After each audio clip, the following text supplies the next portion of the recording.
Blessed Wednesday, everyone. Ayan. Magluto na tayo ng ulam. Luncheon natin. Habang nagpapainin ng kanin. Ayan. Meron pa dito. Kape tayo mga kalok. Ayan. Hindi ako naggumamit ng mag-plastic. Plastic glass. Pait. Ayan, may itlog pa akong lulutuin mga kalok. Ayan.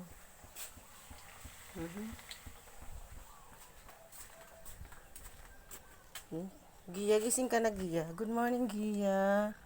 Say good morning. Good morning ka na. Good morning. Hi, Gia. Ito naman yung mag-inang makulit. Hello. Ken. Hi, Ken. Good morning, Ken. Nag-stretching pa si Palpal. Good morning. Hi, good morning, Gia. Oh, di ba ang tangkad na Gia, lablab. Good morning, lablab. Pakis nga ako. Say hi na, Gia. Gia, hi. Nahihiya si Gia. Sad ka, Gia. Sad daw siya, sad. She's looking sad. Okay na to. Ahunin natin. Ayan mga kalok.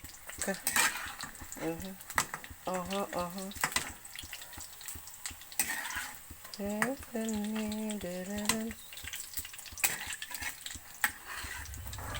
6:30 na nagising yung anak ko. Ang kakain pa siya. Buti nakapag-init na ako ng tubig na mainit para pampaligo niya.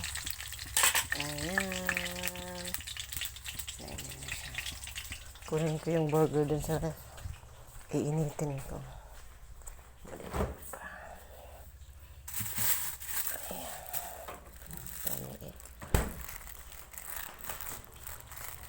Ano ako burger yung KFC kagabi. Isasapaw ko siya sa kanin. Ayan. Para mainit. Diba? Hindi na ako gagamit ng oven. Ayan mga kaloka.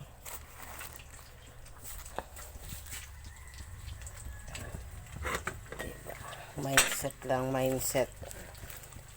lang tayo. Hindi tayo gagamit ng oven. O, diba? 5 minutes, 2 minutes, minute na. Pak, diba?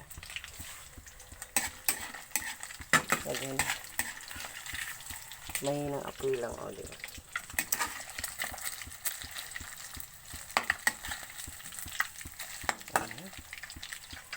Ayan. Diba? Asan yung kape ko? Nakasilip na yung dalawa, oh. Gutom na kayo?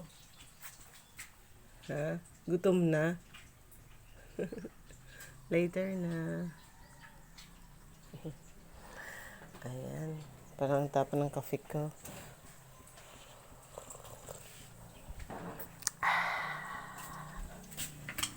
Ulala.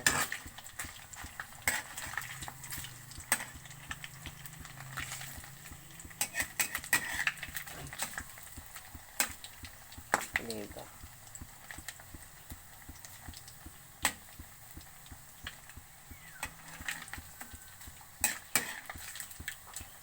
Malapit na mga inin yung kanin. Yung isang burger kasi kakainin na Jaden. Ayan. Ay, babaunin pala ng anak ko, hindi kakain. Kasi kakain siya ng breakfast niya kanin. Agahan niya kanin. Bihira po siya kumain ng tinapay pag umaga. Ayan, ito na. Tingnan naman natin yung itlog. Yung anak ko po sanay ng kanin. Although